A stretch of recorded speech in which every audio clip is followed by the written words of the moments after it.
25-30 वर्षांची झाडं सुद्धा विकली जातात. हो हो. नॅचरल बोन्साय जे असतं आडेनियम ते तुम्ही 20 वर्षाचं झाड 30 वर्षाचं झाड आणि 2.5 फूट उंची तो लाईफ लॉंग चालणारा बिझनेस आहे. जे आता मी कधीतरी ग्रो करायला घेतलंय ते माझ्या मुलांनी त्याच्या उतारवयात विकायचं ठरवलं ना. आडेनियममध्ये 60-70 वर्षाचं झाड आजच्या मार्केटमध्ये पाहिलं तर काही लाखाची त्याची कॉस्ट असते. 10 वर्षाचं झाड आहे तर वरचं एकही पान गळणार नाही, त्याला डायरेक्ट उचलून देऊ शकतो अशी टेक्नॉलॉजी एस्टॅब्लिश केली. माझ्या क्वालिटीसाठी माझ्याकडच्या युनिकनेससाठी तो कस्टमर यावं. मार्केटच्या ट्रेंडच्या विरुद्ध जाऊन किती तुमचा कन्सेप्ट चांगला असेल तरी तो सस्टेन नाही करू शकतो. भारतामध्ये पिंपळ इम्पोर्ट होऊ शकतो, मग मी काय करतो भारतामध्ये. नर्सरी खरं पाहिलं तर हा एक नोबेल प्रोफेशन आहे. नर्सरी हा आहे ना शेतकऱ्याचा आत्मा बनतो. झाड मरणार नाही याची आम्ही गॅरंटी देतो. तुम्हाला वेळ, तुमच्याकडे असलेलं भांडवल, तुमच्याकडे असलेलं मॅनेजमेंट हे व्यवस्थित वापरता आलं ना तर जगामध्ये कुठलाच बिझनेस फेल नाही होऊ शकत. सगळ्यात जास्त नफा कुठे आहे? वर्षाला 12 लाखाची ऑफर सोडून जर इकडे आलोय तर इथं जर मी 2 लाख कमवत असेल तर नक्कीच मी चुकलोय. भारतात जे काही चालतं त्याच्या 25 वर्ष पुढे पैसा कमवणं याला लोक बिझनेस मानतात. पैसा कमवण्यासाठी बिझनेस नाही केला. माझ्या क्रिएटिव्हिटी किंवा त्याच्यातला जो उत्तमपणा आहे ना तो मी एस्टॅब्लिश केला ज्याच्यासाठी मला पैसा मिळाला. नर्सरीची सुरुवात 200 झाडांपासून झाली होती आणि आज किती झाड? आज 18-20 लाखाच्या आसपास कमीत कमी असते. एक झाड वाढण्यासाठी 15 ते 20 वर्ष लागतात, पण ते कापण्यासाठी जवळपास 20 मिनिटं पुरेशी असतात. स्टार्टअप महाराष्ट्रामध्ये आज आपल्या स्टुडिओमध्ये आहेत एक असे उद्योजक जे ही झाडं वाढवण्याचं काम करतात. अगदी रोपापासून ती मोठमोठी झाडं वर्षानुवर्ष ते जोपासतायत आणि असं म्हणता येईल की 30 एकरवर त्यांनी एक ग्रीन एम्पायर उभं केलेलं आहे.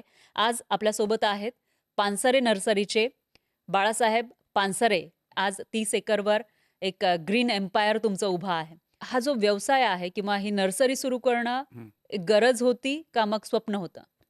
ही खरं तर गरज होती.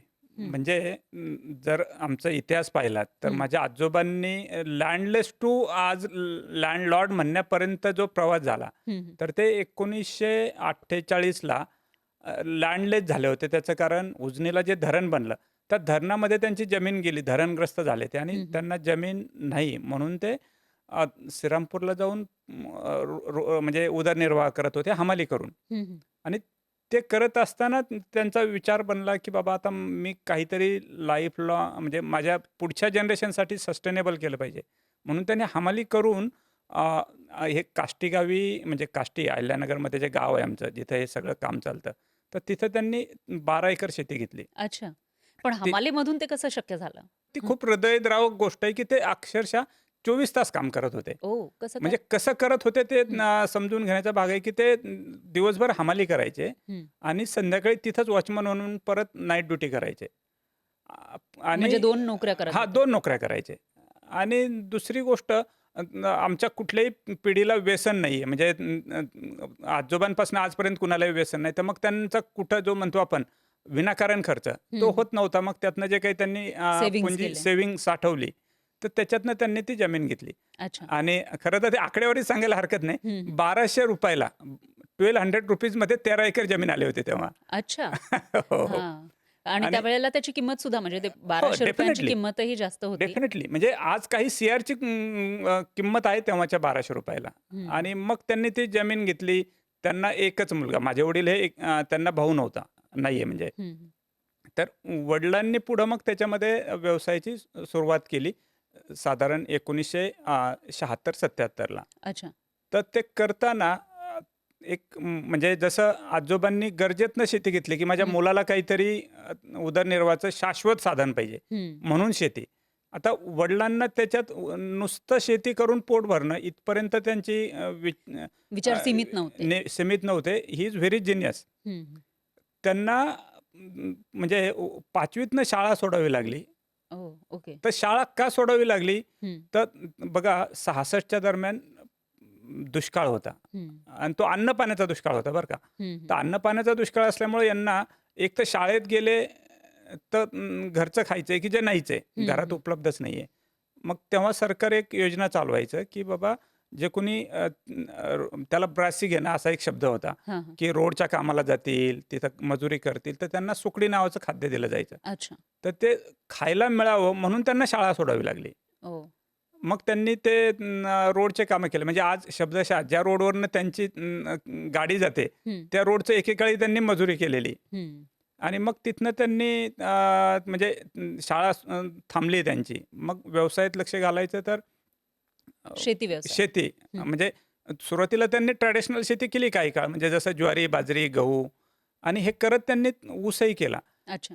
1977-78ला हं, हं. त्यांनी ऊसामध्ये पहिलं बक्षीस मिळवलं होतं, तालुक्यातलं सगळ्यात जास्त उत्पादन घेणारा शेतकरी अच्छा. म्हणून. म्हणजे प्रयोग ते करत राहिले हां, नेहमी. म्हणजे त्यांच्या ते म्हणजे ह्याचा पॅशनचाच भाग होता, की काहीतरी उत्तम करावं मी. हं, हं. मग ऊसामध्ये त्यांनी चांगलं केलं, पण नुसतं ऊसावरती त्यांचं समाधान नव्हतं. मग त्यांनी ठरवलं, की मला काहीतरी शाश्वत पाहिजे, तर हॉर्टिकल्चरकडे वळायला पाहिजे. हं, हं, हं. म्हणजे म्हणून ते त्यावेळेला त्यांनी तसा विचार केला. हो, हो, हां. हो. आणि म्हणजे मग? हा त्यांच्यासाठी म्हणजे हे व्हिजनची गोष्ट बनते, की ज्यावेळेस फळझाडं लागवड ही कल्पनेचा भाग नव्हता. हं, इव्हन तुम्ही विचार करा, की त्यांना फळझाडं आणण्यासाठी हं. आता इथं तुम्हाला समजेल, की नर्सरी कशी सुरू झाली. हां. फळझाडं आणण्यासाठी त्यांना आपल्या महाराष्ट्राच्या कोपऱ्या-कोपऱ्यात जावं लागलं. त्याच्यातला एक प्रसंग असा आहे, की ते म्हणजे आमच्या तिथून घोलवड जे आहे आपलं हं, हं, हं. डहाणू मध्ये तिथं चिक्कूच्या कलमं न्यायला आले होते. अच्छा. तर त्यांच्याकडे सगळे मिळून ₹150 होते. हं. ₹150 मध्ये त्यांचे ते झाडं घेणं आणि प्रवास, एखाद्या दिवसाचा मुक्काम एवढं ते सगळं गणित होतं. पण ते इथं आले आणि पाऊस चालू झाला. ओह! तो अखंड 3-4 दिवस पाऊस चालला. हं, हं. तर त्याच्यामध्ये त्यांना जर ते आनंदाने राहतील, की काहीतरी हॉटेलवर राहिले किंवा व्यवस्थित जेवण केलं, तर ते पैसे संपून जाणार होते. हं. म्हणजे त्यांना मग जे कामासाठी आले किंवा ज्याच्यासाठी हां, वापरायचे आहेत त्याच्यासाठी त्याच्यासाठी वापरताय. पैसे हां. म्हणजे मुबलकता अशी काही नव्हती. हं. तर अक्षरशः त्यांना ते 3 दिवस उपवास करायला लागला किंवा हो. काहीतरी वडापाव किंवा जे काही म्हणजे मिळेल ते खाऊन गुजराण जगले. केली त्यांनी. हां. हॉटेलवरती राहणं तर शक्यच नव्हतं आणि त्यातनं त्यांना तो स्पार्क आला, की अरे मला झाडं आणण्यासाठी जर एवढी मेहनत पडत असेल, हं, तर प्रत्येक माणूस इतक्या दूर जाईल का ना आणेल का? हं. मग मी नुसतं फळझाडं म्हणजे फळांचं उत्पादन याची नर्सरी का नाही करू? हां. की ज्याच्यामुळं लोकांना लोकली झाडं उपलब्ध होतील. हं. आणि त्याच्यातनं त्यांनी मग फोकस करून म्हणजे मदर ब्लॉक म्हणतो आपण त्याला हं, हं, हं. फळझाडांसाठी. तर ते mother block technically, scientifically establish केले आणि नर्सरीची सुरुवात झाली. अच्छा. आपल्या नर्सरीची सुरुवात 200 झाडांपासून झाली होती. ओके. म्हणजे अ, पेरूचे कलमं केलते. म्हणजे हं, हं, हं. वडील मला गप्पात नेहमी सांगतात, हां. की "अरे, आपण 200 झाडांपासून मी कधीतरी चालू केलतंय. आणि आज हे किती झाड आहेत? आज 18-20 लाखाच्या आसपास कमीत कमी असतील." ओह! ओके. म्हणजे हे ग्रेट. रोटेशनमध्ये चालू असतं, हं. की झाडं बनतात, विकतात, परत मोठे होतात. कारण आज आपलं प्रॉपर 5 सेक्टरमध्ये काम चालतं. अच्छा. मग पुढं त्यांनी ते एवढं सुंदर त्यानं एस्टॅब्लिश केलं ना, हं, हं. की नर्सरीमध्ये नर्सरी खरं पाहिलं तर हा एक नोबेल प्रोफेशन आहे. हं. जसं आपण डॉक्टरचा पेशा पाहतो, तसं नर्सरी हा आहे ना, शेतकऱ्याचा आत्मा बनतो. हं. जर नर्सरीवाल्याकडनं काही चूक झाली, हं. तर त्याचे फळं त्या शेतकऱ्यांना शेतकऱ्यांना भोगावे लागू भोगावे शकतात. लागतात, की बाबा काहीतरी चुकीची व्हरायटी दिलेली आहे. दिली गेली. हं. असं काहीतरी घडलं, तर त्या शेतकऱ्याला तो मोठा सेटबॅक असतो. खरं आहे. तर वडिलांनी त्यांच्या अख्ख्या टेन्युअरमध्ये ज्या पद्धतीनं तो विश्वास कमावला, हीच आमची खरी पुंजी. हं, म्हणजे हं. आमच्याकडे जेव्हा त्यांनी 2000 म्हणजे मी व्यवसायात यायला लागलो, तेव्हा त्यांच्याविषयीचा तो विश्वास आणि जे ब्रँड बिल्डिंग झालं हं, हं. ते मला पुढं खूप साथ देऊन गेलं. अच्छा. आणि मी आता 3री जनरेशन हं, हं. व्यवसायामध्ये. हां, लहानपणापासून हेच होतं, की याच व्यवसायामध्ये उतरायचंय का हां. तुम्ही वेगळा नाही काही तो एक विचार केला? मजेशीर प्रसंग आहे. हां. लहानपणापासून मला व्यवसायाची आवड होती. ॲग्रीकल्चरचं ब्लडच ते होतं, की मी हं, हं. लहानपणापासून शेतीत म्हणजे तुम्हाला गंमत वाटेल, की मी 2री-3रीत होतो. हं. तेव्हाही म्हणजे आमची गावाकडची शाळा होती ना. हं, हं. तर शाळेतनं आलं, की दप्तर ठेवायचं नसतं. दप्तर फेकायचं असतं. असं की दप्तर टाकलं हं, हं. आणि आई मागं काहीतरी काम करत असायची आई. मग तिकडं जायचं हं, किंवा हं. वडील काहीतरी झाडं देत असतील, ते जाऊन त्यांना मोजमाप करू लागायचं. अच्छा. हा माझा तो बालपणीचा हं. खेळ असायचा. म्हणजे हं, हं. मी खेळ म्हणून काही खेळलो नाही. हाच माझा खेळ होता. हं. मग पुढं जसं मोठा झालो, तर वडिलांची इच्छा होती मी व्यवसायात यावं आणि मग त्याच्यासाठी ॲग्रीकल्चरला ॲडमिशन घ्यायचं असे सगळे विचार होता. पण हां. नियतीची गंमत काही वेगळीच असते. ती आपण हां. गेस नाही करू शकत. मला ॲग्रीकल्चरला ॲडमिशन नाही मिळालं. मला इंजिनिअरिंगमध्ये मिळालं मेरिटमध्ये हं, हं. आणि आमच्या वेळेस प्रायव्हेट कॉलेजेस नव्हते इंजिनिअरिंगचे. हां, हां. सॉरी ॲग्रीकल्चरचे. हां. म्हणून मला ॲग्रीकल्चरला ॲडमिशन नाही मिळालं. ओके. आणि मग माझ्यासाठी वडिलांनी म्हणजे सुदैवानं तोपर्यंत आमची आर्थिक परिस्थिती चांगली व्यवस्थित झाली. होती, की हां. वडील मला इंजिनिअरिंगला पाठवू शकतील. हं. मग ते म्हटले, "ठीक आहे, तू एक तर प्लेन BSc करून व्यवसायात ये किंवा इंजिनिअरिंग करून व्यवसायात ये." अच्छा, म्हणजे व्यवसायच होता. हां, हं. व्यवसाय कर इथपर्यंत आमचा मोटो फिक्स होता. हं. अ, पण म्हणून मग मी हे केलं, की चला मी इंजिनिअरिंग करून व्यवसायात येईल. हं. पुढे इंजिनिअरिंगला गेलो, पण तिथं मग गमतीशीर प्रकार असा घडला, हं. की आमचं चालू होतं इंजिनिअरिंग करायचं आणि मी इंजिनिअरिंगला असतानाही असं म्हणजे नोकरी आपलं काय ते शिक्षण कधी रमलो नाही. हं. मी तिकडे इंजिनिअरिंग करत होतो आणि हं. इकडं मग तेव्हा असं इलेक्ट्रॉनिक मीडिया वगैरे किंवा ईमेल वगैरे प्रकार नव्हता मी हं. जेव्हा हे करत सुरुवात होतो, केली. हां. सुरुवात केली तेव्हा. म्हणजे मी हे 99-2000च्या आसपासचं बोलतोय, हां, की हां. ॲग्रीकल्चरपर्यंत हे आय-टी पोहोचलेलं नव्हतं. हं, हं, तर हं. मग तेव्हा मी उन्हाळ्याची समर व्हॅकेशन असते ना हं, हं. इंजिनिअरिंगची, हां. त्याच्यामध्ये कारखान्यांना, साखर कारखान्यांना वगैरे कोटेशन पाठवायचो अच्छा. आणि त्याच्यातनं काहीतरी बिझनेस जनरेट व्हायचा. हं, तर हं. ते मोठं एक आनंद देणारी गोष्ट असायची. कॅम्पस इंटरव्ह्यू असतात तर आमच्या वेळेस ते डिक्लेअर झालं, की या तारखेला आहेत. मित्र देतात म्हणून मी दिला. हं, हं.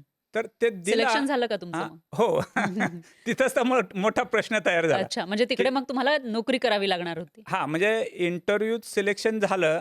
झालं ह्याचं मी खूप आनंदाने घरी कळवलं, की हां. मी इंटरव्ह्यू दिला होता आणि सिलेक्शन झालं. आणि म्हणजे मला तेव्हा 12,00,000चं पॅकेज ऑफर झालं. हं. इथंच खरा ट्विस्ट आला, की वडील मला समजायला लागले, "अरे छान." त्यांनी मला समजायला चालू केलं, काय? नोकरी की कर. "छान आहे ना, तू नोकरी कर." म्हणजे त्यांच्या ठिकाणी एक वडील म्हणून समाधान होतं, की "अरे, तू काहीतरी ग्रेट अचीव्हमेंट करतो, यू कॅन डू." हं, हं, हं. आणि माझ्यासाठी त्यात क्लिष्टता काय आली, की नोकरी हा माझा म्हणजे स्वभावातच न बसणार. त्याचं एक कारण आहे, की त्याला तुम्ही दुर्गुण म्हणा किंवा माझं लिमिटेशन म्हणा, की मला ना कुणाच्या अंडर काम नाही करता येत. हं, म्हणजे हं, मी हं. काहीतरी चांगलं केलं तर मला त्याचं क्रेडिट मिळावं, हं. असं कुठनं तरी असतं. लास्ट इयरला मिनिमम फर्स्ट क्लास पाहिजे. हां. Then I can join the job. Okay. असं ते कंडिशनल होतं. मग मी विचार केला, की इथं फर्स्ट क्लास पाहिजे ना. हं, जर समजा मी एखादा पेपर बुडवला, हं. तर मला फर्स्ट क्लास काय म्हणजे मी नापास नापासच होणार. दिसणार आहे. मला कोण नोकरी देणार आहे? हं. आणि त्या अर्थानं मी खरोखर शेवटच्या वर्षी एक पेपर बुडवला, हां. की ज्या कारणानं मला नोकरी मिळणं हा रस्ता कायमचा बंद झाला. हो. आणि आज मला असं वाटतं, की तो बंद केला हे मी खूप बरं झालं. आणि मग वडिलांनी पण नाईलाज म्हणून का होईना मला ॲग्रीकल्चरमध्ये एंट्री दिली. म्हणजे त्यांचा जो तो उत्साह होता त्याच्यावरती खरं तर मी पाणी फिरवलं होतं, की मी नोकरीला जातोय, मोठी नोकरी मिळाली. आणि मग मी ॲग्रीकल्चरमध्ये एंट्री झाली. ही हं, हं. 2003ची गोष्ट. अच्छा. तुमच्या आजोबा आणि वडिलांनी एक रोपटं लावलं होतं असं म्हणता येईल की नर्सरीचं खरं आणि ते आता लाखो रोपटी तुमच्याकडे आहेत. एवढं बरोबर. मोठं अंपायर उभं झालं आहे. तर या 3 पिढ्यांचा संघर्ष नेमका कोणता होता आहे? तिन्ही पिढ्यांनी आपापला जो रोल आहे ना, हां. तो खूप युनिकली निभावला. जसं आजोबांनी हमाली करून जमीन घेतली, इथपासनं नर्सरीची उभारणी चालू झाली. वडिलांनी त्याचा एक उत्तम क्वालिटीचा हे बनवला आणि जसं मी मगाशी म्हटलं, की माझी फोर्सफुली एंट्री घेतली मी ॲग्रीकल्चरमध्ये.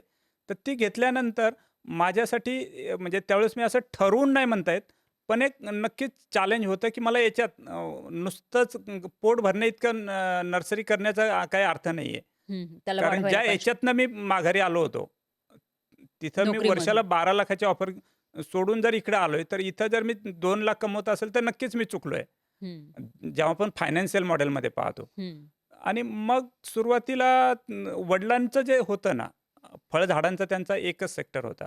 तर तो मी प्रॉपर एक प्रोफेशनली रन केला, की ज्याच्यामध्ये तो ऑटो मोडमध्ये नेला. अच्छा. की शेतकऱ्याला लागणारी प्रत्येक गोष्ट परफेक्टली अवेलेबल होईल, त्याचे क्वालिटी कंट्रोल होईल, त्याच्यासाठी लागणाऱ्या सगळ्या सिस्टम्स परफेक्टली रन होतील. हं, हं. आणि ते झाल्यानंतर दुसरा सेक्टरमध्ये लक्ष घातलं, जो आपला चाफ्याचा आहे. हं, हं. आज आपले असे 5 सेक्टर रन होतात. अच्छा. तर दुसरा चाफ्याचा, की ज्याच्यामध्ये आज आपल्याकडे चाफ्यात नुसते 42 प्रकार आहेत. हं, हं. आणि चाफ्यामध्ये ₹250-300 एक झाडापासनं ते 2 ते 3 लाख रुपयाचं एक झाड हं. इथपर्यंत त्याच्यात आपल्याकडे व्हरायटी आहेत. अच्छा. हा दुसरा सेक्टर. हं. मग तो सेक्टर म्हणजे मी 5 सेक्टर करताना ते पण असं एका वेळेस नाही केलं. एक माझी सोपी मोडस ऑपरेंडी होती, की दुसरा सेक्टर परफेक्टली ऑटो मोडमध्ये गेल्यावर तिसरा. मग अच्छा. तिसरा सेक्टर होता आमचा अडेनियमचा. हं. अडेनियम म्हणजे त्याला नॅचरल बोन्साय म्हणतात. ओके. म्हणजे एक तर आहे बोन्साय आणि हे तुम्ही आता नॅचरल बोन्साय म्हणता. तर याच्यामध्ये फरक नेमकं फरक काय आहे? काय आहे माहिती आहे का? की नॅचरल बोन्सायमध्ये तुम्ही त्याला म्हणजे मोठं होणारं झाड छाटून कट करून बारीक नाही ठेवत. म्हणजे हं, ते माझा भावनिक विषय आहे, की ज्या झाडांच्यावर माझं जीवन चालतं, त्या झाडाला मी तोडून-ताडून बारीक करू नये. हं. मग तोडून ताडून बारीक करू नये म्हणून मी जे ओव्हरऑल बोन्साय असतात, की समजा चिंचेचं झाड बोन्साय केलं म्हणजे काय, की ते 50 फूट होणार होतं, पण ताडून तोडून तुम्ही त्याला 2 फूट ठेवलं. तर हे नॅचरल नॅचरल बोन्साय जे असतं आडेनियम, ते तुम्ही 20 वर्षाचं झाड, 30 वर्षाचं झाड आणि 2.5 फूट उंची अशा पद्धतीने अवेलेबल असतं. आणि त्याच्या खोडाला कॉडेक्स म्हणतात. त्या अच्छा. कॉडेक्समध्ये खूप सुंदर सुंदर आकार, म्हणजे शब्दशः त्याच्या खोडामध्ये तुम्हाला अगदी काहीतरी म्हणजे प्राणीचे शेप सापडतील. त्याच्या खोडामध्ये पण तुम्हाला ते अगदी कसं शक्य होतं? त्याच्यामध्ये नॅचरल म्हणजे त्याच्यात आर्ट असते, की हां. तुम्ही त्याला आकार देऊ शकता. ओके. म्हणजे त्याच्या जेव्हा वाढत असतं झाड वाढत त्यावेळेला? असताना. हो, हो. म्हणजे आज आपल्याकडं आरएनएममध्ये साधारण 60 ते 70,000 हं, हं. प्लांट्स आहेत आणि 70,000 झाडामध्ये जर तुम्ही ठरवलंत, की हं. एकाची दुसरी रिप्लिका शोधावी, ते नाहीये. ओह! म्हणजे सगळे वेगवेगळे आहेत. प्रत्येक झाड आपलं-आपलं वेगळं आहे. ओके. आणि मग तो आमचा दुसरा सेक्टर. हं, आणि हं. त्या सेक्टरची अजून ब्युटी काय आहे, हां. की तो लाईफ लाँग चालणारा बिझनेस आहे. हं, हं. म्हणजे म्हणजे एखादं झाड जे आता मी कधीतरी ग्रो करायला घेतलंय, ते माझ्या मुलांनी त्याच्या उतारवयात विकायचं ठरवलं ना, तर हं. त्याची कॉस्ट म्हणजे किती असेल ते त्यानेच विचार करावी. कारण आरएनएममध्ये 60-70 वर्षाचं झाड आजच्या मार्केटमध्ये पाहिलं, तर काही लाखाची त्याची कॉस्ट असते. ओह! अच्छा. भारतात त्या पद्धतीचं अजून नाहीये, हं, हं. पण आरएनएम जो आहे ना, तो हां. थायलंडमध्ये वगैरे खूप ओके. मोठ्या मग प्रमाणात. तुम्हाला म्हणजे ही कल्पना कुठून सुचली होती? तुम्ही कुठे बघितलं होतं आणि कशा पद्धतीनं त्याला डेव्हलप केलं? कसं होत गेलं माहिती आहे का, हं. की जसं चाफ्याचा सेक्टर हा मी डोमेस्टिक स्टडी केला होता, हां. की म्हणजे ते झाड डेलिकेट आहे. चाफा वाहतुकीमध्ये डेलिकेट आहे. मग हां. तो डेलिकेट असताना त्याला मी व्यवस्थित ट्रान्सपोर्ट सिस्टम काय लावू शकेल वगैरे, त्यातनं तो रन झाला. हं, हं. तो ऑटो मोडमध्ये गेल्यानंतर मला थोडे इंटरनॅशनल स्वप्न पडायला लागले, अच्छा. की मी काहीतरी इंटरनॅशनली करावं. हं, मग हं. त्या निमित्तानं जे फिरणं झालं, त्याच्यातनं माझ्या लक्षात आलं, की मी आरएनएमचा सेक्टर, हं, जसं हं. मी पुण्यापासून 100-125 किलोमीटरवरती, 100 किलोमीटरवरती आपली नर्सरी आहे. हं, हं. तर शहराच्या जवळ नर्सरी नाही ना. शहराच्या जवळ असेल तर तुम्ही हे जे रनिंग ॲटम आहेत ना, हां. ते करू शकता. आणि मी जे काही केलं ते सगळं नेहमी असं पाहिलं, की उत्तम करून कस्टमर माझ्यापर्यंत आला पाहिजे. म्हणजे अच्छा. आजही मी अशा पद्धतीनं करत नाही, की कस्टमरला मी खेचून आणावं. हं, हं. खेचून म्हणण्याचा अर्थ काय, की काहीतरी पॉलिसी वापरून नाही आणावं. माझ्या क्वालिटीसाठी किंवा माझ्याकडच्या युनिकनेससाठी तो कस्टमर यावं. हं. अशा पद्धतीच्या मी स्ट्रॅटेजी लावल्या. तर मग आरएनएम प्रकार असा आहे, की ज्याच्यामध्ये मला माझी कला दाखवता आली. माझं हं. त्याच्यातलं जे काही कसब. म्हणतो हां. कसब दाखवता आलं, हं. स्पेशालिटी दाखवता आली. हं, हं. आणि आज आमच्याकडं 2 वर्षाच्या आरएनएमपासून ते साधारण 10-11 वर्षापर्यंतचे आरएनएम आहेत. अच्छा. आणि याच्यातच मी पुढे ॲड काय करत होतो, हं. की मग हे जे अडाणी किंवा एक नॅचरल बोन्साय आहे, हां. याला किती किंमत असते? म्हणजे कितीला ते विकलं एक्झॅक्टली. जातं? हां, तेच मी तुम्हाला सांगणार आहे. हं. तर आरएनएममध्ये साधारणपणे 200-300 रुपयापासून किंमत चालू होते. हं. ते पुढं 15 लाख, 20 लाखाचं एक झाड इथपर्यंत जाते. अर्थात अच्छा. 15-20 लाखाचं झाड आज आमच्याकडे नाहीये, हं, हं. पण आमच्याकडे 2-3 लाखापर्यंत आहे. आणि थायलंडसारख्या देशामध्ये, की जिथं गेल्या म्हणजे 70, 80, 100 वर्षापासून हं. आरएनएममध्ये कल्टिव्हेशन होत आहेत. हं, तिथं हं. निव्वळ आरएनएमच्या नर्सऱ्या आहेत. ओह! की एक कुणीतरी XYZ नर्सरीवाला आहे हं, आणि हं. तो गेले 50 वर्षाला आरएनएमच करतोय. अच्छा. तर म्हणजे मग ते एकाच सेक्टरवर काम एकच करतं. हां, म्हणजे तिथं आणि आपल्याकडे फरक काय माहिती आहे का, की तिथं एक ॲटम घेऊन नर्सरी करता येते. हं, हं. कारण त्यांचं एक्सपोर्टचं मार्केट पण तेवढं एस्टॅब्लिश झालंय. अच्छा. आपल्या इथं तेवढं एस्टॅब्लिश नसल्यामुळं मला आपलं एक कस्टमायझेशन करावं लागलं, हं, हं, हं. की बाबा मी सेक्टर बनवेल, हं, की हं. ज्याच्यामुळं वेगवेगळ्या म्हणजे तुम्ही व्हरायटी दिली व्हरायटी दिली. हां. म्हणजे व्हरायटी म्हणण्यापेक्षा सेक्टर दिले. म्हणजे जसं हां. आरएनएममध्ये आज आमच्याकडे जवळपास 47 प्रकार आहेत. अच्छा. चाफ्यामध्ये 42 प्रकार आहेत.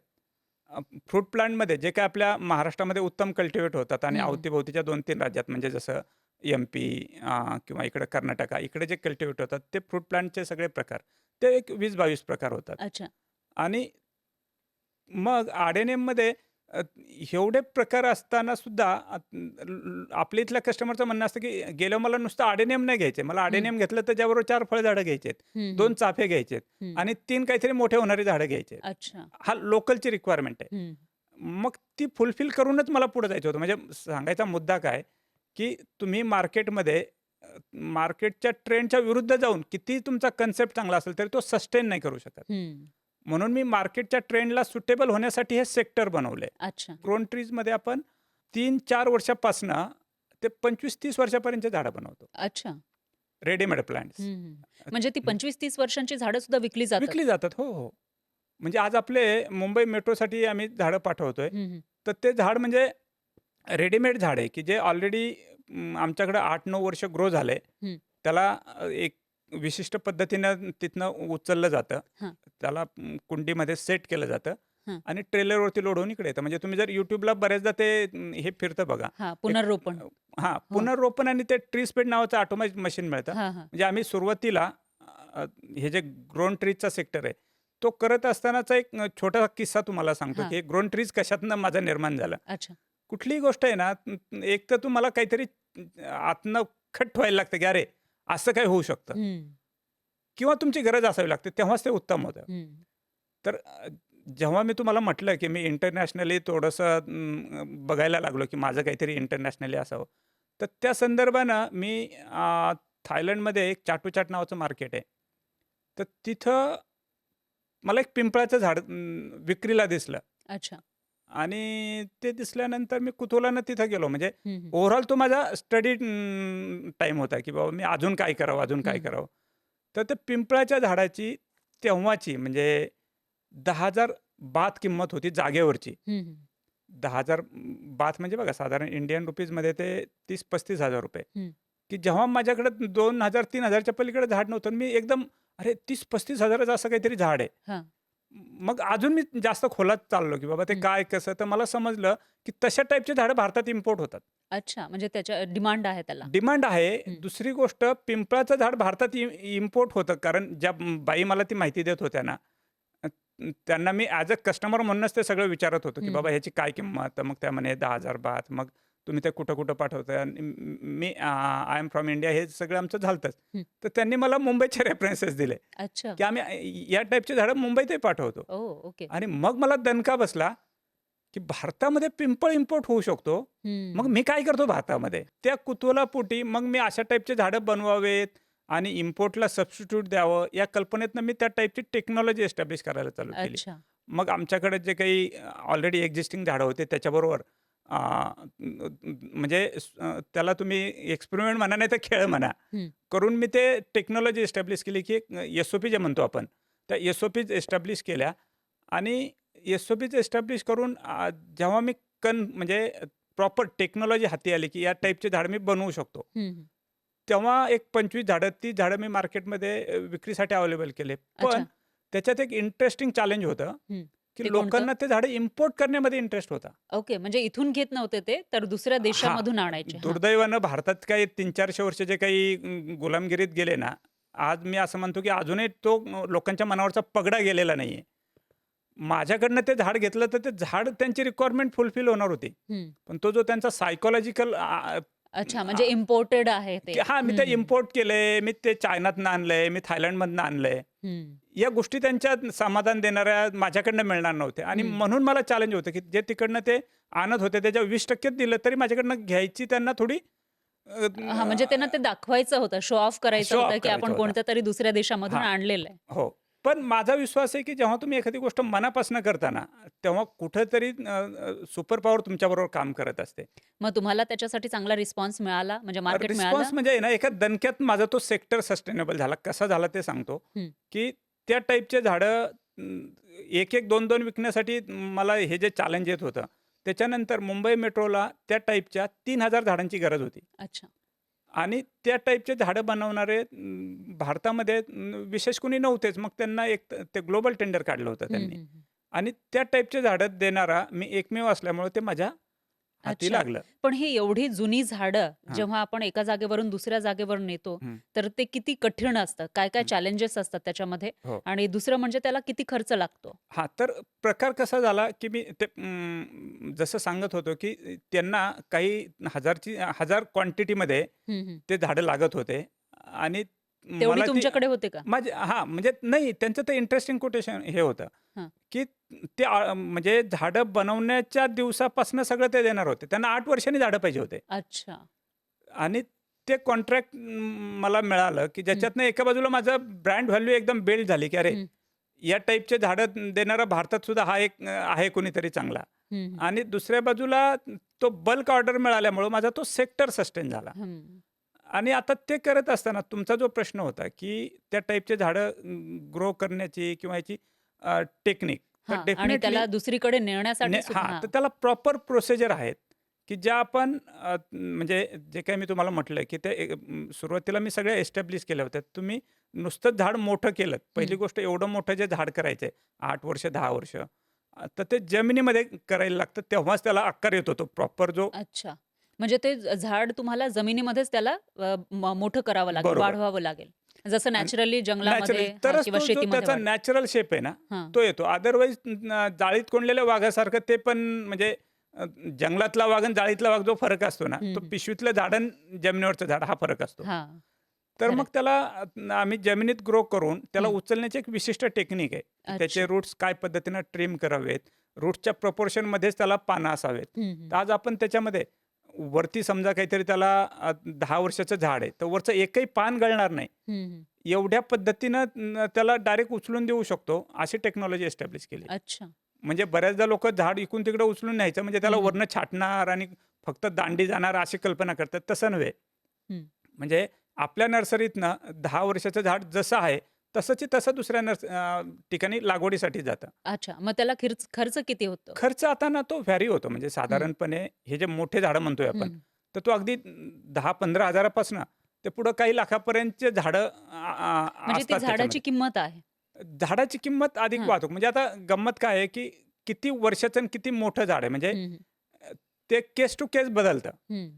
अं, तरी सुद्धा फक्त वाहतुकीसाठी किंवा ही जी टेक्निक तुम्ही सांगितली हो. ती वापरून एक झाड एका ठिकाणावरून दुसऱ्या ठिकाणी नेण्यासाठी त्याला किती खर्च लागतो?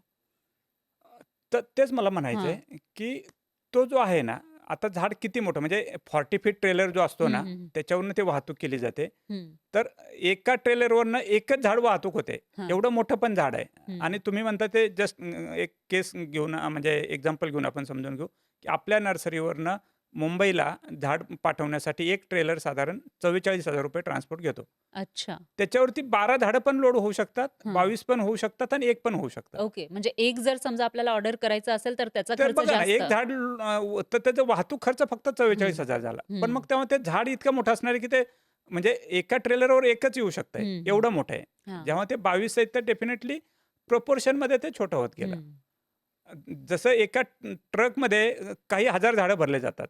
तर ही जी रेंज आहे ना, हां. ती एक पण झाडापासून ते एक एक 22 ते प्रश्न मला पडतोय, की एवढं मोठं झाड जेव्हा एखाद्या ट्रेलरवर टाकलं जातं बरोबर. आणि ते एका ठिकाणावरून दुसऱ्या ठिकाणी नेतात, तर ते सुद्धा एक मोठं चॅलेंज टास्क असेल. आहे. हां. 100% टास्क आहे. हं. म्हणजे त्या टाईपचे झाडं लावल्यानंतर फक्त त्याच्यामध्ये म्हणजे टास्क जरी असेल ना, हं. तरी ती टेक्नॉलॉजी आता एवढी फुल केली आम्ही, हं.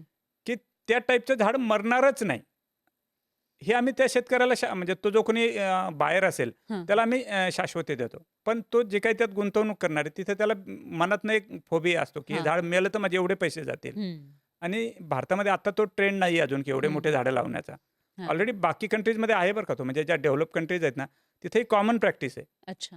10-15 वर्षाचं झाड लावणं ही कॉमन गोष्ट आहे. हं, आपल्या हं. इथे नसल्यामुळं तो जो फोबिया आहे, तो घालवण्यासाठी मग आम्ही सिंपल हे केलं, की झाड मरणार नाही याची आम्ही गॅरंटी देतो. ओके. मग तो माणूस ॲश्युअर होतो, की अरे जर झाड मरणार नाही तर मला पैसे गुंतवायला हरकत नाही. हं. मग आता डिमांड वाढली काय या मोठ्या 100% झाडांना? वाढली. म्हणजे हां. तो सेक्टर आज असा आहे ना, की ज्याच्यामध्ये आम्ही ऑलरेडी भारतात जे काही चालतं त्याच्या 25 वर्ष पुढे आहेत.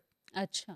आणि तेच तर आमची आता क्रेडिटेबिलिटी बनली, की हं. याच्यात कुणी ठरवलं, की हां, आमच्यासारखं करावं, तर ते 25 वर्षाचं गॅप भरणं शक्य नाही. कारण त्याला हं, हं. टाईमच द्यायला लागतो. हां. खरंय.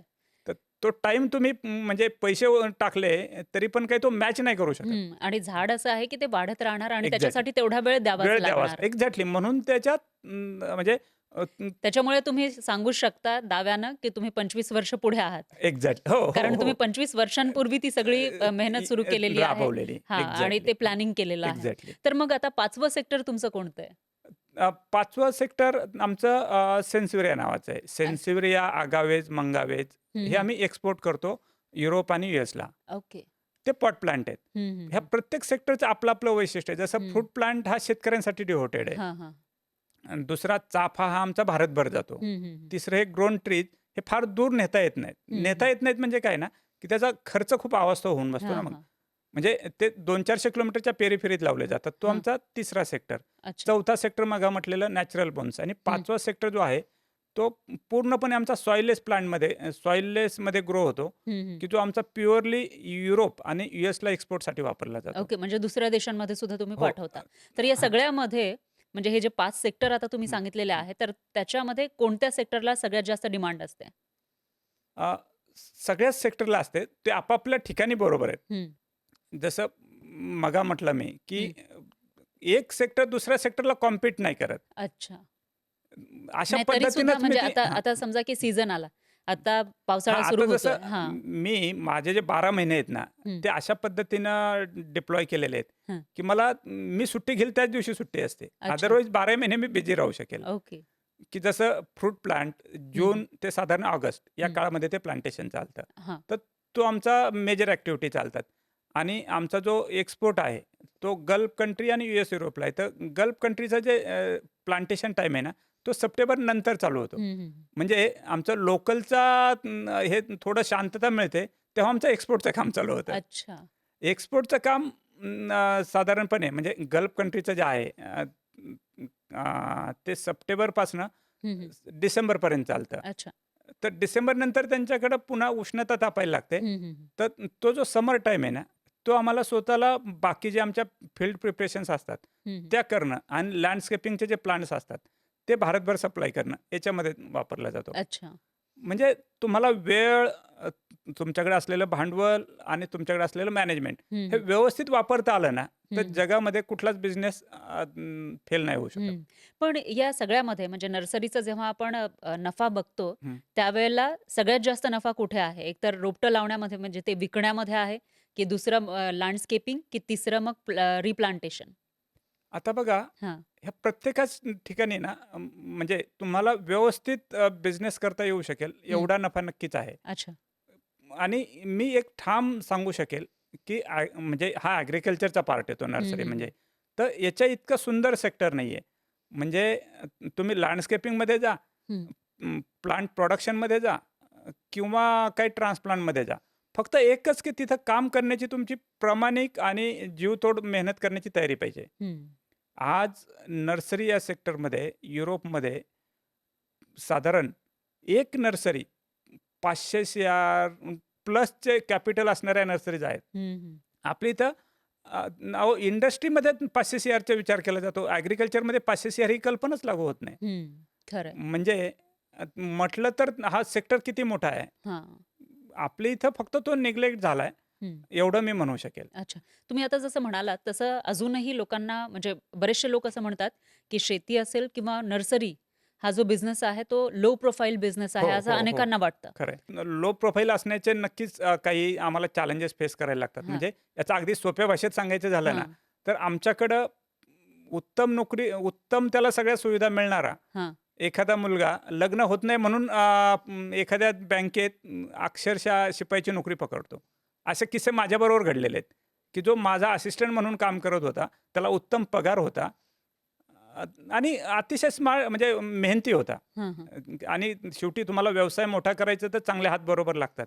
तर त्याला मी सगळ्या सुविधा दिल्या, पण त्यांनी 1-1.5 वर्षाने जॉब सोडला माझ्याकडचा आणि एका पतसंस्थेमध्ये तो क्लार्क म्हणून लागला, की जिथं म्हणजे अगदी आकड्यात सांगायला हरकत नाही, की ज्याला माझ्याकडे 25,000 पगार होता, तो तिथं 11-12,000त गेला आणि मी हक्काबक्का झालो, की याला ह्या सगळ्या सुविधा देत असताना 11-12,000त गेला. म्हणजे नेमकं माझं काय चुकलं? जेव्हा मी ते खोलात गेलो, तेव्हा त्याच्या आई-बाबांनी समजावलं, की त्याचं लग्न व्हायचं आहे ना, हं, हं. म्हणून आम्ही त्याला तिकडं पाठवलं आहे. अच्छा.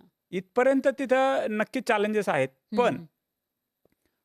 ह्या चॅलेंजेस जरी असतील, जर का तुम्ही त्याला प्रॉपर सिस्टम लावलीत, तर ते ओव्हरकम होतात. नाही असं हं. नाही. म्हणजे आज आपल्याकडं आम्ही मशिनायझेशन एवढ्या उत्तम पद्धतीने वापरले, की अ, असं म्हणू शकाल तुम्ही, की आमच्याकडं आज साधारण 100-110 लोकं जे काम करतात, ते जर मशिनायझेशन बाजूला काढलं तर 500 लागतील. म्हणजे तो हं, जो हं. माझ्या असिस्टंटचा किस्सा होता, त्यातनंच मला हा स्पार्क मिळाला होता, की हं, बाबा हं.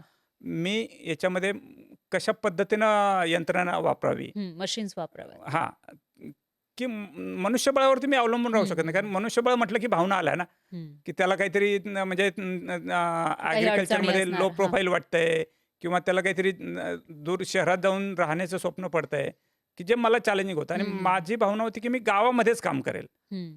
म्हणजे आजही आपलं जे नर्सरी आहे, मी शहरात येऊन नर्सरी नाही केली. मी माझ्या गावीच नर्सरी बनवली आहे 30 एकरमध्ये.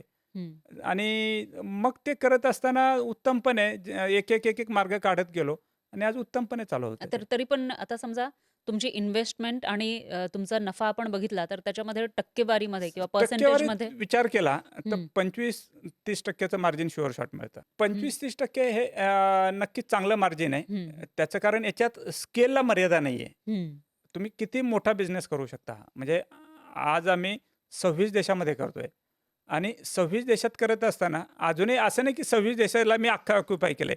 कुठं हं, छोटा ट्रेस आहे, कुठं मोठा ट्रेस आहे. पण हं, अजून खूप मोठा विस्तारण्याचं हं. स्पेस आहे हे तिथं. तुम्ही आता एक्सपोर्ट विषयी बोललात म्हणजे तुम्ही 26 देशांमध्ये एक्सपोर्ट करताय हो, हो. झाडं आपल्या देशामधून. हो, हो. तर बाहेरच्या देशांमध्ये किंवा जगभरामध्ये एक्सपोर्टसाठी किती मोठी संधी आहे? किती मोठा खूपच स्कोप? मोठी संधी आहे. खूपच म्हणजे मी असं म्हणेल की मी अगदी पॉइंट नॉट 1 लेव्हलला काम करतोय. ऑलरेडी चायनामधनं, युरोपमधनं प्लांटचा खूप मोठा एक्सपोर्ट जगभर होतोय. अच्छा. आणि तो होत असताना म्हणजे म्हणजे त्यांनी मार्केट कॅप्चर केलेलं आहे. खूप कॅप्चर केलेलं आहे. हं, म्हणजे आपण जे म्हणतो ना, की संकटामध्ये संधी. जसं युरोपमध्ये एटमॉस्फिअरच नाही. हं, कोणतं म्हणजे नॅचरल एटमॉस्फिअर नाहीये. म्हणून त्यांनी त्यांच्याकडे टेक्नॉलॉजी एस्टॅब्लिश करत आज अशी परिस्थिती आहे ना, की त्यांच्याकडे ग्राफ्टिंगसाठी मशिनरीज आहेत, हँडलिंगसाठी मशिनरीज आहेत, की ज्या कॉम्पीट करताना हं, हं. मला थोडंसं ट्रिक वापरायला लागली. म्हणजे आज त्यांच्याबरोबर जसं आता मी म्हटलं, की मी युरोपला एक्सपोर्ट करतोय. हां. तर मला त्यांचे काही जे चॅलेंजेस आहेत ना, हं, हं. ते शोधावे लागले आणि त्याचं सोल्युशन मी दिलं. अच्छा. की हां, तुम्ही जेव्हा हं. ज्याच्यामुळे त्यांना माझ्याकडनं एका बाजूला मी म्हणतो की युरोपने मार्केट कॅप्चर केलंय हां, आणि दुसऱ्या बाजूला मी म्हणतो की मी युरोपला एक्सपोर्ट करतोय. हां. तर हे कुठेतरी मला खरं आहे. गोल्डन म्हणजे कॉम्बिनेशन करावं हं, लागलं. हं. पण याच्यामध्ये एक हेही आहे, की झाडं उगवण्यासाठी किंवा एक स्पेसिफिक प्रकारची झाड उगवण्यासाठी स्पेसिफिक वातावरण लागतं. बरोबर. तर आता समजा आपल्या देशामध्ये, आपल्या महाराष्ट्रामध्ये आणि नगरसारख्या ठिकाणी हं, तुमची हं. नर्सरी आहे. हं, हं. तर तिथं उगवणारी झाडं जेव्हा तुम्ही एक्सपोर्ट करता, एखादा देश असेल जिथं खूप थंडी असेल, एखादा असेल जिकडे खूप ऊन आहे. तर बरोबर. अशा देशांमध्ये ते मग सस्टेन करतात का? त्याच्यासाठी काही वेगळी ट्रिक वापरली जाते? वेगळी ट्रिक म्हणजे आहे ना, हां. आपण काय करतो की म्हणजे भारतामधनं जे उत्तम होऊ शकतं आणि त्यांच्याकडे सस्टेन होतं. अच्छा. उदाहरणार्थ आता इकडे युरोपला वगैरे आम्ही पॉट प्लांटच एक्सपोर्ट हं, करतो. हं. सेन्सेवरिया करतो, आगावे करतो, मंगावे करतो. हे कुंडीत वाढवणारे झाडे आहेत. हं, हं. तर ते आम्ही तिकडे पाठवतो. अच्छा. गल्फ कंट्रीमध्ये आम्ही फॉरेस्ट प्लांट म्हणजे जे रोड साईडला प्लांटेशन होतात, हं, हं. ते पाठवतो आणि याच्यात एक अभिमानानं सांगण्याची गोष्ट म्हणजे आम्ही अबुधाबीच्या राजाला मँगो प्लांटचं एक्सपोर्ट करतोय. अच्छा. म्हणजे हे गल्फ कंट्रीवाले हं, हं. त्यांना फूड इंडिपेंडंट व्हायचं आहे. हं, हं. आणि मला नेहमी त्या लोकांविषयी एक आदर वाटतो, की पैसा हाती आल्यानंतर जे आपण म्हणतो, की आपल्याकडे लोकं भरकटतात. तसं ते हं, हं. भरकटले नाहीत. हां. त्यांच्याकडं जरी पेट्रोडॉलर आला, तरी त्याच्यातनं त्यांनी हे सस्टेनेबिलिटीच्या दृष्टीनं पावलं टाकलेत. तर हं. आता अबुधाबीचे राजे एक बेट पूर्ण 1000 एकरमध्ये आंब्याचं प्लांटेशन पण करतायत. तिकडे तसं वातावरण नाहीये. मग ते कसं एक्झॅक्टली. हां. तर तिथं वातावरण नाहीये, पण ते मोठमोठे पॉली हाऊसेस लावतायत आणि अच्छा. आर्टिफिशियली एटमॉस्फिअर क्रिएट करतायत. जसं युरोपमध्ये पण वातावरण नाही ना. हां, हां. पण हिबिस्कस सारखं झाड, की जे भारतीय झाड आहे, पण त्याच्या काही कोटींनी झाडं तिथं बनवले जातात आणि भारतात भारत ते इम्पोर्ट करतो. हं, हं, हं. म्हणजे जर म्हटलं, की झाडांच्या याच्यामध्ये सुद्धा भारत बऱ्यापैकी परकीय गंगाजळी म्हणजे भारतीय गंगाजळी वाहून लावतोय. हं, हं. तर ते खरं ठरू शकेल. हं, कारण आज भारतामध्ये झाडांचा इम्पोर्ट खूप मोठा आहे. हां.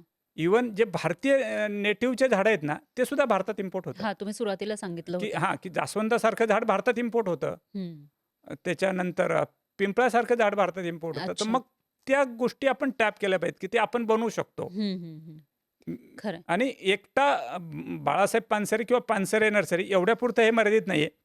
याच्यात संधी एवढ्या मोठ्या आहेत, की माझ्यासारखे अजून 1000 यायला पाहिजेत, तेव्हा ते देशाच्यासाठी काहीतरी काम घडू शकेल. हं, हं. म्हणजे मी एकट्यानं केलं ह्याचा मला नक्की आनंद आहे. हां. पण अजून खूप लोकांनी हे करायला पाहिजे, तेव्हा ते एक ग्रेटनेस येईल. कारण असं आहे, की मोठ्या प्रमाणामध्ये डिमांड आहे आणि ती फुलफिल करण्यासाठी हो, आणखी काही हो. लोकं आणि लागणार आहे. कुठेतरी पेट्रियोटिझम तुमच्यामध्ये असावी लागते, हं, तरच तुम्ही ते चांगलं करू शकता. हं. म्हणजे आज मी इम्पोर्ट काहीच नाही करत. हां. खरं तर जर तुम्हाला पैसा कमवायचा असेल ना, मला एक खूप महत्त्वाची गोष्ट तुम्हाला सांगायला पाहिजे, की मी ह्या बिझनेसच्या निमित्तानं किंवा आमच्या डेव्हलपमेंटच्या दृष्टीने जे काही फिरलो ना, तर भारतीय बिझनेस विशेषतः आमच्या नर्सरी सेक्टरचं म्हणू किंवा मिडल क्लास हं, बिझनेस, हं. तर त्याच्यामध्ये पैसा कमवणं याला लोकं बिझनेस मानतात. हं. आणि म्हणजे माझं मॉडेलही तुम्ही जर व्हेरीफाय केलं तर ते याच्यावरती राहून की मी पैसा कमवण्यासाठी बिझनेस नाही केला.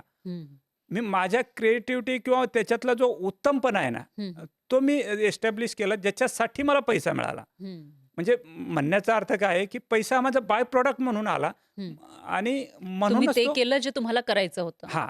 आणि ते करण्याची म्हणजे क्वालिटी किंवा तो जो काही उत्तमपणा होता, त्याच्यासाठी लोकांनी माझ्याकडे वेळ दिला, मला पैसा दिला आणि मग पैसा हे तुमचे बाय प्रॉडक्ट बनलं ना. आणि या पद्धतीच्या बिझनेस मॉडेल युरोपमध्ये आहेत. अच्छा. म्हणजे मी ओके. आपल्या इथं विषय निघाला म्हणून थोडंसं त्या अर्थानं बोलेल, कारण मगाशी मी म्हटलो, की मी थोडंसं म्हणाल तर ओव्हर पॅट्रियोटिक आहे. त्याचं कारण मी व्यवसायात आल्यानंतर माझ्याकडं जे काही मी म्हटलं ना इंटरनॅशनली अभ्यास करत होतो, तेव्हा मला हे स्पष्ट जाणवलं, अरे इम्पोर्ट केलं ना ते विकणं खूप सोपं आहे. पण मग परत ते इथं जाऊन टोचलं, की अरे मग इम्पोर्ट केलं तर माझ्यातलं काय राहिलं? विकणं अवघड नाही ना. मी बनवलेलं असेल तर त्याच्यात दम आहे. खरं. म्हणून मी एक्सपोर्टमध्ये पाऊल ठेवलं, इम्पोर्टमध्ये पाऊल नाही ठेवलं. अच्छा. आणि इकडं ह्या लोकांकडं युरोपमध्ये वगैरे टेक्नॉलॉजी त्यांचा मेन मॉडेल आहे, की टेक्नॉलॉजी त्यांच्याकडे एवढी उत्तम आहे, की त्या टेक्नॉलॉजीच्या जोरावर ते जगभर बिझनेस करतायत. अच्छा. पण आता आपण भारताविषयी बोलूयात आणि भारतातल्या शेतकऱ्यांसाठी तुम्ही जी फळझाडं आहेत त्याच्यासाठी सुद्धा काम करताय. तर सध्या आपल्या महाराष्ट्रामध्ये कोणत्या झाडांना जास्त डिमांड आहे आणि कोणती झाडं लावली तर त्यांना जास्त फायदा होऊ शकतो? आता कारण तुम्ही एवढ्या वर्षांपासून या फील्डमध्ये आहात. मान्य आहे, मान्य आहे. हां. तर कसं आहे माहिती आहे का, की शेतकरी आणि नर्सरीवाला हे 2 भाग होऊ शकत नाही. त्या दोघांनी एका विचाराने एखादी गोष्ट केली ना, तरच ती उत्तमतेकडे जाऊ शकते. तर मग तो विचार आ नेमका कोणता? हां. तर आज आपण म्हणजे फळझाडं देताना, हां. की शेतकरी आला आणि त्यांनी म्हटलं, की मला चिक्कू पाहिजे, की घेऊन जा चिक्कू. हां. एवढ्या भूमिकेपुरतं न थांबता त्याला ए टू झेड सोल्युशन देतो आपण. अच्छा. म्हणजे त्या शेतकऱ्याची जमीन कशी आहे, त्या जमिनीमध्ये कोणतं क्रॉप येईल, किंवा कोणतं येणार नाही. कित्येक वेळा असं होतं, की एखाद्या काहीतरी क्रॉपला चांगला रेट असतो. म्हणजे उदाहरण घेऊ आपण, की डाळिंब आहे. तर डाळिंबामध्ये नक्कीच पैसा भरपूर आहे. म्हणजे उत्पन्न भरपूर आहे. एकरी 15-16 लाख रुपये होतात. पण त्याच्याबरोबर मग त्याचे बाकी डूज अँड डोंट्स पण आहेत. पण ते की डाळिंब सगळीकडेच येतात का? हां, तोच तर मुद्दा आहे, की सगळीकडे येतात का आणि दुसरी गोष्ट तो व्यक्ती तेवढा वेळ देऊ शकतो का? म्हणजे डाळिंब हे पीक असं आहे, एक तर त्याला हलकी साधारण जमीन पाहिजे. दुसरी गोष्ट तुम्ही त्याला दुरून म्हणजे की बाबा शेतात मी कधीतरी महिन्यातनं जाणार आहे, 15 दिवसातनं जाणार आहे. तर डाळिंबातनं तुम्ही खिशातनं पैसे घालवणार. हो.